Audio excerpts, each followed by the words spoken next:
The 2018 Mazda 6 isn't just a styling tweak and a bigger engine.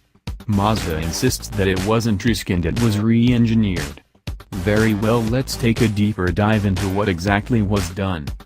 Of course, the headlines will inevitably be devoted to the new 2.5-liter turbocharged engine that grants the current generation Mazda 6 what it has always lacked, an engine upgrade. And what an upgrade it is, boasting 265 horsepower and 310 pound-feet of torque. That latter number, as we can figure, will make the Mazda 6 the most torque-rich front-wheel drive car on the market. Only the front-drive Mazda CX-9 and Lincoln MKX, Nautilus matches or betters it.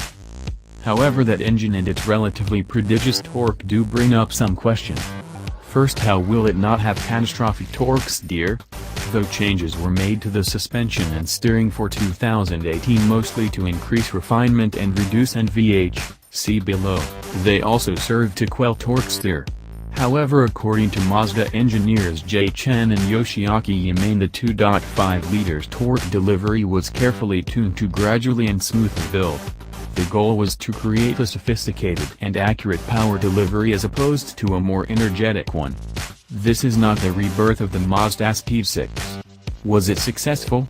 Well, we'll have to wait to drive the car to really find out. The recent efforts to reduce torque steer without all-wheel drive have certainly cleaned things up from the bad old Saab 9.3 Vision days. The other question you might have is, why no manual with the turbo?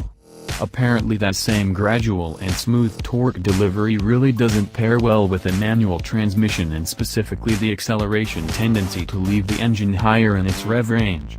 Mazda's existing manual, even one paired to a diesel engine, just wasn't intended to handle the 2.5 turbos at a torque and its specific torque delivery.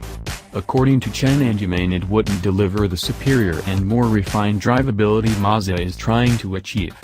Let's also not ignore that the minuscule take rate probably wouldn't have made it worth Mazda's while.